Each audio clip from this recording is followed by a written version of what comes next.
وَلْيَسْتَعْفِفِ الَّذِينَ لَا يَجِدُونَ نِكَاحًا حَتَّى يُغْنِيَهُمُ اللَّهُ مِنْ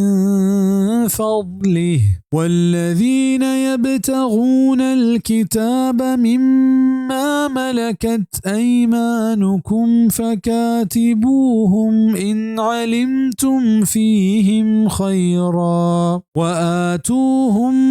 مِمَّا لِلَّهِ الَّذِي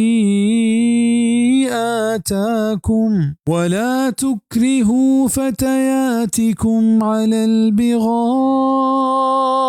إِنْ أَرَدْنَ تَحَصُّنًا لِتَبْتَغُوا عَرَضَ الْحَيَاةِ الدُّنْيَا وَمَنْ يُكْرِههُّنَّ فَإِنَّ اللَّهَ مِنْ بَعْدِ إِكْرَاهِهِنَّ غَفُورٌ